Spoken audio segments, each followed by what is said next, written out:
Right. Happy New Year, everybody. Welcome to this Monday, New Year's Day episode of Crypto with Chris. Looks like there's a lot of exciting action happening right now that I wanted to kind of dig into and break down and see what I think as we come into this ETF week. It's finally, the time is finally upon us now for the ETF deadline. I talked about it a little bit last week. I think it's probably going to happen anywhere between Wednesday and Friday, but who knows? We might get something tomorrow instead. So we shall see. So I got a bunch of charts today that I'm going to dig into. And I guess if anybody's watching and has any requests, feel free to throw those out too in the chat, and I'll look at those. But also, yeah, I got a bunch of requests already, so it'll be a little bit more normal than, or a little bit more charts than normal. So let's start with Bitcoin. At this point, I do think we are for sure in a new 60-day cycle. So I took the question marks away from here and here, and I'm just gonna go ahead and call it and confirm that this is it. So what does that mean? Normally, I would say that means we've got, up until the end of January at least, as far as upside goes. But with the ETF, that's gonna throw a big wrench in all of this. Or it's just a huge X factor. Like, I have no idea if that means we're gonna pump really hard on Wednesday or Thursday and then just drop, and that's going to be the end of it, or what. But if we go on just cycles tracking alone, that kind of does put us out into somewhere end of January, first week of February for a potential new cycle high, and then a correction from there. So we might actually get a big run up that might run for the whole rest of the month, and put us up into this, high 40s, maybe even low 50s, before ultimately trailing back down and setting a low. So I guess we'll see. It's impossible to predict, so I'm not even going to try to, in terms of what I think could happen price wise or timing wise or any of that, because the ETF is just so wonky, with all of that. So that said, let's kind of look at these levels here. So I drew these weekly levels based on previous price history, and this wick. Normally I draw them at the candle bodies on the weekly, but given the ETF and the pump that's going to come from that, likely, I kind of just decided to go with the wick this time instead of the body. Although it's really not much of a difference in the end. But I legit can see us pumping up to 48 from here. I think that's totally reasonable, and a good sort of nice local top. I mean, sure, we could even go higher than that too, up into the 50s, even wick up into the 50s. But I think, just in terms of looking at previous support resistance levels, this 48 level looks like, a reasonable level. And so that's kind of what I'm banking on. And then as far as when it comes back down, I don't know. I mean, I'm looking for, whenever it does come back down, whether it's this week or the end of February or the end of January or whenever, I am expecting, a roughly 30+% correction, because we just haven't had anything like that this year. And we're very much due for something like that, especially with as much as we've been running. Yeah, it is nice. We had this nice little consolidation here, this kind of pennant flag that is forming. And it actually almost has kind of broken out of that a little bit. But, I don't think this is going to be enough to sort of stave off a big 30% correction once it does happen. So I'm still kind of keeping my mind open to that idea. But granted, I think it will come from a much higher level, whether it's 48 or even, 52, 53, somewhere in there. So I'm not too worried about it. There's every chance too that it could run up and have a 30% correction back down to where we are now, or maybe back down to, the high 30s where we were just, a month ago. So not really the end of the world. I'm not too worried about it, but that's kind of what I'm looking at as far as Bitcoin goes. And most of the other charts are playing out kind of the same way. Basically, agree. Whales of Bitcoin for sure. So every chart looks like it's going to pop off right now. Like, as I go through my list, I'm just looking and I'm like, I was trying to kind of pick out some gems, and everything that I looked at just looked amazing right now. Even the stuff that's kind of been down over the last few days just looks like it's ready to launch. And if you look at my just little watch list here of the stuff that I kind of keep a closer eye on, everything's in the green. We got, even big ones like Solana up 6, almost 7% today. So, clearly people are in a buying mood coming into the new year, and we could get a nice big run. I mean, we could actually, run up a fair bit higher. So let's just kind of dig in and see what we see. But it's going to kind of start to sound like a broken record here pretty quickly because every single chart looks amazing.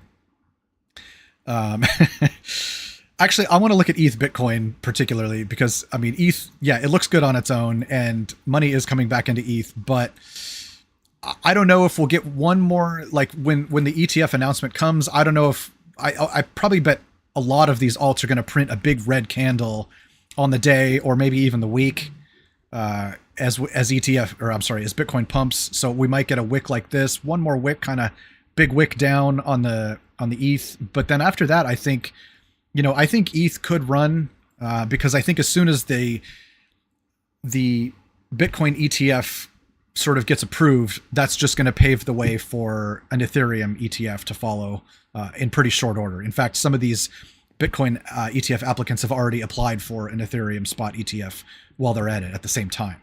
And so those are going to be, quick to come. And I think that's going to cause ETH to rally a fair bit. And I think we're going to see a pretty big reversal on this ETH Bitcoin chart here, but it's not quite there yet.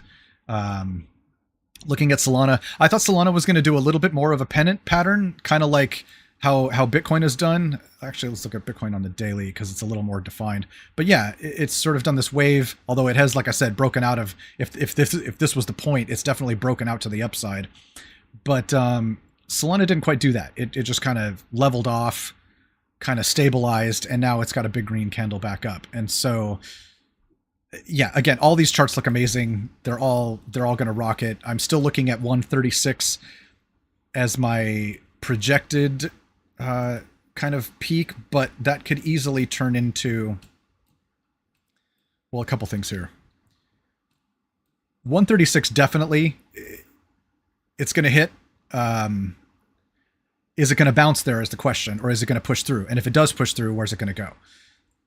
So the next level up I've got is this level here, based on sort of this rejection at these candle bodies here twice, and then this come down and support level here. So this is sort of the next level up, and that's 175. So that's a fair bit higher.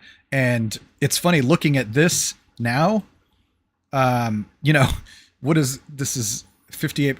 It could, this weekly candle right here basically just doubled, could easily hit that 175.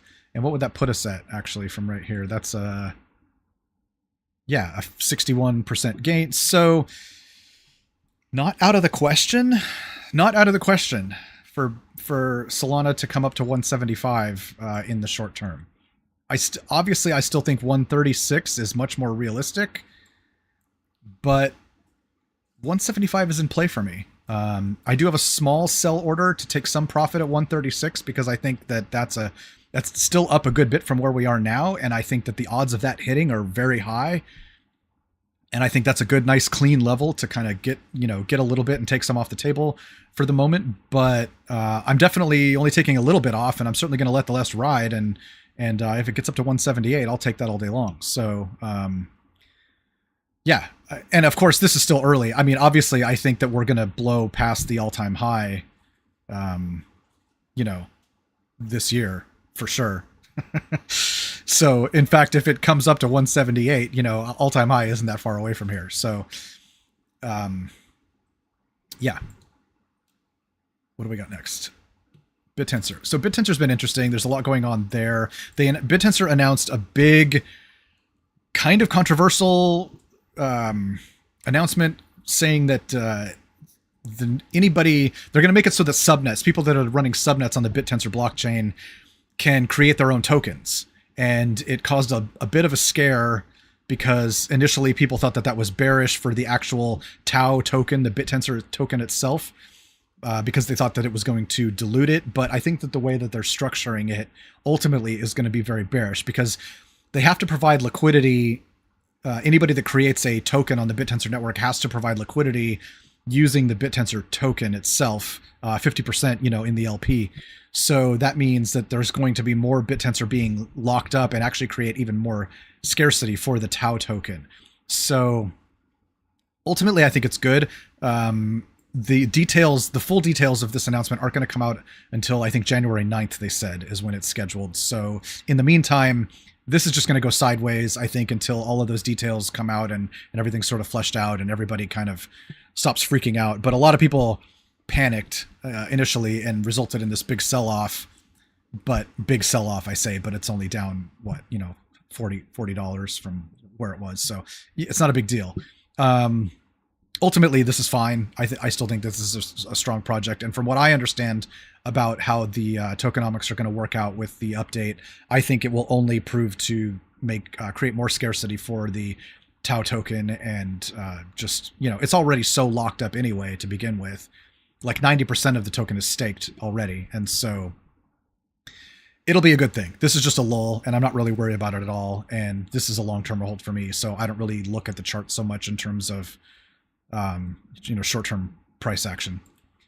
Zero Knowledge, same thing. This interestingly got a big bump over the course of the last week when Vitalik posted this sort of manifesto kind of thing. What he'd like to see from the crypto space going forward, kind of getting back to its roots in terms of privacy and security and things like that.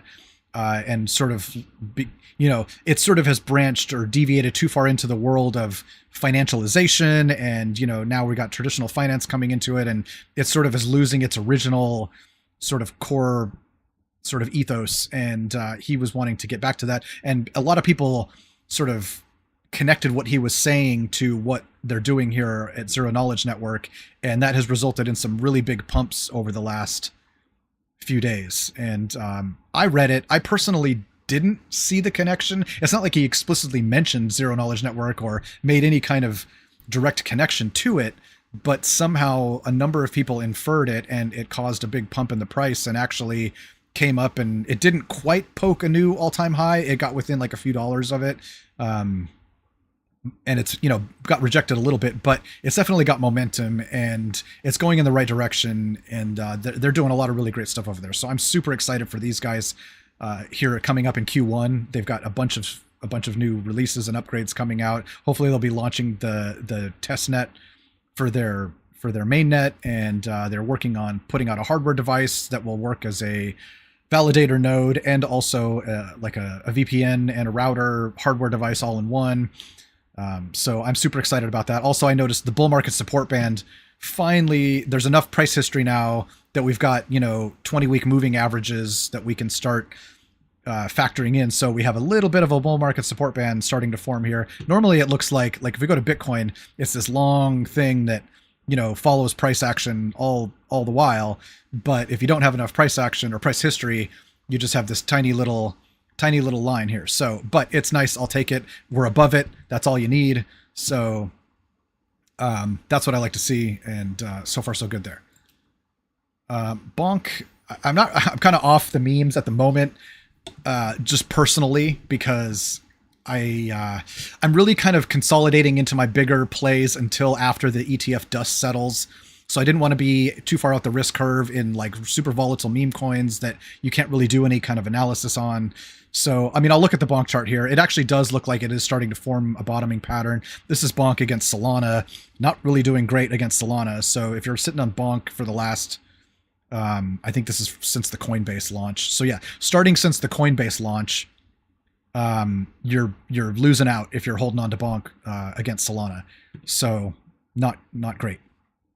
I'm not in Bonk at all. I don't know what it's going to do. I'm sure all these meme coins will probably have another run getting into this next quarter. I don't know if it's going to be right after the ETF announcement or if it's going to wait until closer to the halving, closer to the summertime, when all these will kind of have a renaissance and run up for another huge all-time high. I don't know. We'll see. But right. But yeah, exactly. So anyway, Bonk, whatever. Metis was one that I missed, and I wanted to kind of see what it was going to do.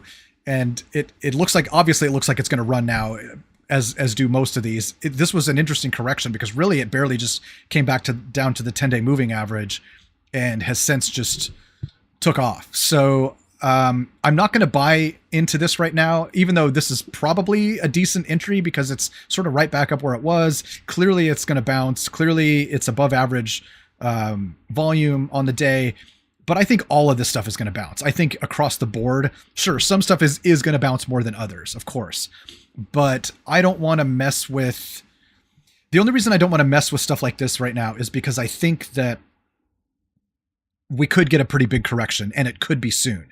And I don't want to have 25 or even 6 or 8 little alt bags that I need to worry about getting out of because they're going to drop 40 or 50% should Bitcoin decide to drop 30%, you know, because when Bitcoin drops 30%, everything else drops 40 to 50%, depending the further out the risk curve you go, sometimes even more. And so I don't want to have to be chasing down 6 or 8 or 10 little stupid alt bags, trying to worry about, you know, getting out of a 50% drop when I could just stay in my Solana position and my Bitcoin position and my bigger stuff and just sort of let the dust settle. If I miss out on a big gain here, that's okay. I'm fine with that because really I'm not riding Metis or any of these smaller bags to the end of the cycle on their own anyway, outside of, you know, my BitTensor and my Zero Knowledge and like Celestia. That's it. But all these other ones, I'm really just kind of trading them, like swing trading them basically against Solana in an effort to sort of grow my Solana stack. And so I don't care if I miss this because I'll catch it the next week and I'll buy it and I'll run it up there and I'll make my 20 or 30 or 50 or 100% gain on it and just take my profits and dump it back into Solana and keep growing my Solana stack. So I'm okay if I miss this. I'm not going to get into it now. I'd rather avoid it and not have to worry about, you know, a 40 to 50% drop in a week from now or 2 weeks from now or whatever. So I'm, you know, outside of that, yes, this chart looks good. And if you did want to make a play on it, this is a decent play. I mean, obviously it would have been better buying it down here at the bounce, but you still haven't had a new all-time high set. I don't think it's going to get rejected here. It just looks good. And the way everything else looks across the board too tells me that probably most of this is going to run pretty good. Celestia is another one. Like I said, it's just everything looks good. This one is just kind of leveled off and is sideways against Bitcoin too. And, you know, I think it's going to pop as soon as everything else pops. Casp, I'm going to skip this one. AVAX. I mean, AVAX too. AVAX looks a lot like Solana does, honestly. If we go back and look. If you go back and look at the Solana chart, it's almost the same thing on the daily. It's kind of funny. Yeah, this little pump up and then, you know, like that. And then if you go back and look at AVAX, God, it's almost the same thing. Just a little, and then a nice big green candle today. So, yeah, I mean, AVAX looks good. AVAX is a good play right now. I wonder about this volume a little bit, certainly compared to what we're seeing on Solana. Solana's higher at least, but this is just one exchange anyway. So yeah, so we'll see. But I think AVAX is a solid looking play here. Rune, what do we got? I'm sure Rune will do fine. Rune doesn't look as good as the rest of them. It's actually coming a little bit closer to its bull market support band. Its daily RSI is low. Rune will do well, but actually this is like, if you were going to ride Rune, this is probably a good entry because I think Rune's going to run, and getting it down low at the bottom, like at this support level, is certainly better than some of these that have already pumped, because I think that this looks good. Helium is another one that I'm pretty intrigued on, and Helium kind of did a similar thing like Metis did, although it was earlier in the cycle. Metis kind of pumped just in the last week. But I really like how this came down, hit the 20-day moving average, and has basically just kind of, you know, it's still below it, but it's kind of ridden it back up, and it's kind of just hugging along the bottom side of it, which is, to me, shows strength. And I really like what this project is doing. I'm into kind of these physical infrastructure plays, you know, these blockchain physical infrastructure plays, like real world stuff. I think that this is a cool project. Both with the mobile side and the IoT side. And I'm going to be watching this, and I can probably see myself picking up a little bit of helium along the way, because this market cap is still really low. And yes, it's had this huge run, but I think it's only like a little over $1 billion for the market cap. And this is definitely an intriguing chart for me. And I also like it from a fundamental standpoint. Injective, I knew this was going to happen too. Just, come down to the 20, boom, bounce.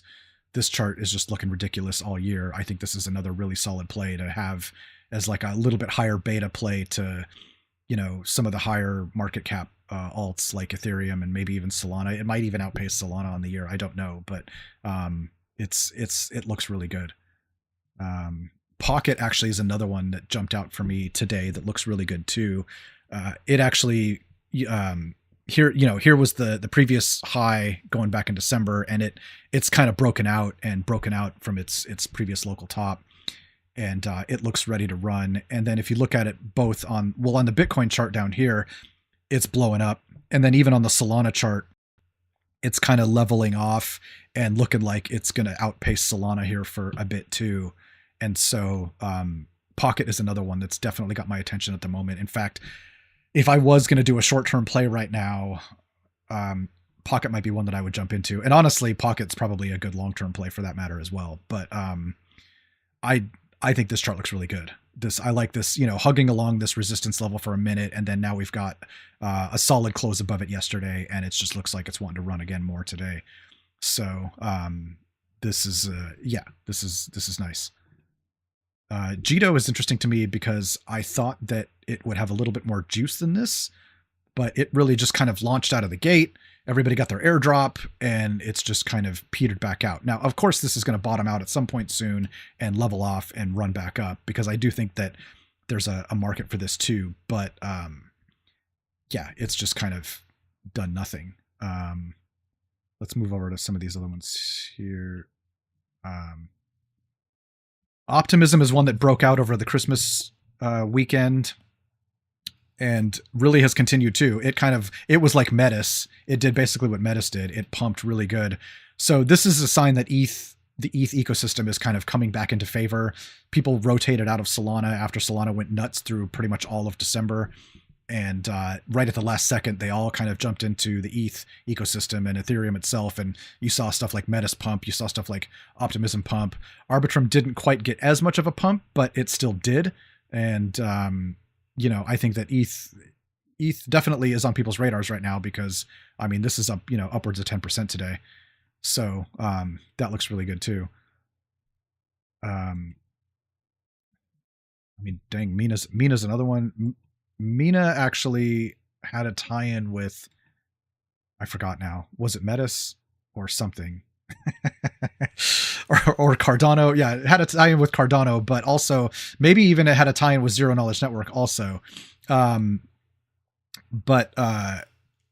Mina's doing good too. I don't know if Mina's ultimately going to work out to be a great investment, but I think Mina is a good project, and I like what they're doing with zero knowledge proofs.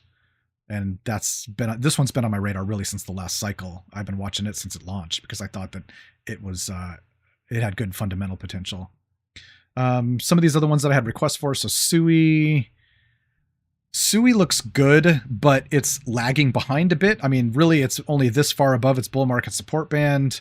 It's well down on the year against Bitcoin, but really just in the last week finally broke out above the bull market support band against Bitcoin. But even the bands themselves haven't even quite leveled off and are going sideways, let alone turn back up yet. So it's a tick premature on this, but this is probably going to be one of those where like everything, everything rises with the tide. So this is going to go up too. Osmo is another request. This one kind of similar to Sui in a sense, a little bit further along, but it really didn't just have its breakout against Bitcoin just until, November, December. And then just in the last like 2+ weeks, did it really have a breakout against Bitcoin. So I'm sure it's down on the year against Bitcoin too still. Well, as far as last year goes anyway, I guess it's a new year, isn't it? Anyway, yeah, it's barely back up to break even on the year for 2022 or 3 rather, against Bitcoin. But maybe it's going to run now. Maybe this is one of those that just, hasn't had its rotation yet, and now this is when it goes. Blur is another one, kind of in a similar boat, where I feel like it's a bit of a laggard. All of these are kind of laggards a bit in that they're having breakouts, but they were so far down on the year against Bitcoin and even USD that they're really kind of just getting back up to break even now and back up to, reversing the larger trend. So I don't know, maybe it's time for these. This is where the new money is going to go, because it's already gone through Solana. It's going back into Ethereum. Maybe now it ends up in projects like Blur and Osmo and Sui and stuff like that. I guess, who knows? Astroport, another one very similar, although it's a little bit higher, it looks like, and started a little bit earlier, but really, again, not much, So I also don't like this breakdown against Bitcoin or even against USD. In fact, this is a little bit ugly here. I don't know anything about this project, but I don't like the look of that. I mean, everything else, most of the stuff we're looking at right now is up 5-10% today, and this is down 7%. So, but again, I don't know any fundamentals about this project. Not a great look, though. And then lastly, I wanted to touch on Filecoin. I've been a little bit harsh on Filecoin. Fundamentally, I do like what they're doing. I think that it's a solid project. They generate a ton of revenue, and most crypto projects can't say that. Most crypto projects, they're priced based on entirely on speculation, whereas this project is actually generating a ton of revenue. And so they're an actual real successful business, whether the token price reflects it or not. And so they're always going to be around, and they're always going to do well. And now that I'm seeing this reversal after this long downtrend, this is the Bitcoin chart specifically. So I didn't really want to touch this until I saw like a solid trend reversal against Bitcoin. Kind of like if we go back to the Solana chart, what I would look for, and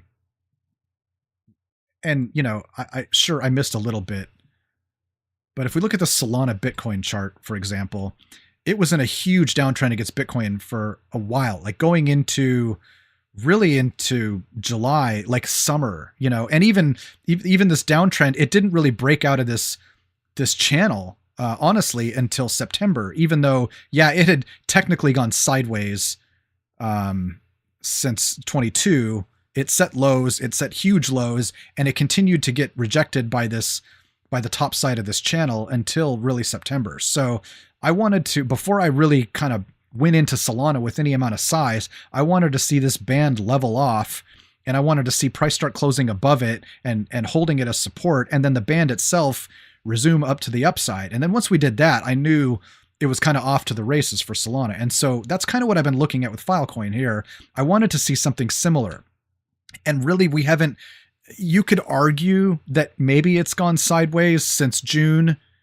And it's a similar dynamic that we're seeing. And really now we're just starting to get this sort of major breakout on the weekly time frame. And you can see these bands just ever so slightly starting to point to the upside. So could this be the breakout for Filecoin? Very, very likely, very possible. It could be, because really it hasn't done.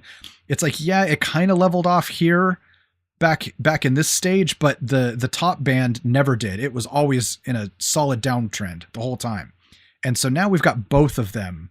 Like let me zoom in a little bit. You can kind of see both of these have flipped to the upside. And this is really the first time that this has happened since the peak going back to 2021. So is this the time for Filecoin? Maybe. And maybe, maybe it could run quite a bit. And let's see what it looks like on the USD pair. Actually, I mean, it's a nice reversal, huge volume uptick, which I really like. That's big. That's a nice volume uptick too. So that really bodes well. Like it looks like we're starting to see some larger trend reversals on higher timeframes with Filecoin. And this is something that actually has my attention now. So I don't have a position in this. I know people that do in groups that I'm in, and they're it's a solid long-term hold for them. They're going to ride it for the entire cycle. And I do understand that from a fundamental standpoint, but I did really want to see just from a price standpoint, because there's a lot of projects out there that from a fundamental standpoint are amazing, that absolutely have a place in crypto and are going to continue to do very well and be important sort of foundational infrastructure, blockchain infrastructure projects that we need. Chainlink is a perfect example of one, but that doesn't necessarily mean that they equate to a really good investment. That doesn't mean you're going to get multiples out of it price wise. And I don't know that we will here or not, but I do like this. This is a big breakout, and this is worth paying attention to because these are weekly candles, and we've had several now closes and retests of this bull market support band against the USD pair, and at least a couple now against the Bitcoin pairs. So I like what I'm seeing here, and I may just find myself picking up a chunk of Filecoin in the near future. We shall see. But yeah, I think that's kind of everything. I've pretty much gone through. Let me just double check quickly. What's the dollar index doing? Not great, but whatever. It's still in a downtrend. Still hasn't even come back and touched the 10-day moving average yet. We got a little bit of a tick up in liquidity here. This is just noise, honestly, for me. That's not really anything. That's not anything to think about. And then dominance wise, kind of just flat, honestly, across the board. I mean, still ever so slightly ticking upwards for alts, which I like to see. Bitcoin ticking upwards a little bit, even ETH just sort of sideways. I think we'll see a bit of a shakeup here, obviously, with the ETF this week. So we shall see. As far as this coming week's show, I'll be doing a Thursday show. I'm hoping that by that point we will have had the announcement, but it could come anywhere. I'm betting my money is on anywhere between Wednesday and Friday. And so we shall see. Maybe we will have had it by then. Maybe we'll get lucky and it'll happen right during the show, and that would be kind of fun. But I don't know. I'd like to, honestly, I'm hoping that it does happen by Thursday, so that way I can just sort of talk about what is happening since then. But I don't know. We'll see. I'll do a show on Thursday. It won't have happened yet. It'll happen on Friday. Everything will blow up, and then we'll miss it, and I'll just talk about it on Monday. So whatever. Either way, I think that's it. So yeah, have a good week, and I will see you guys on Thursday.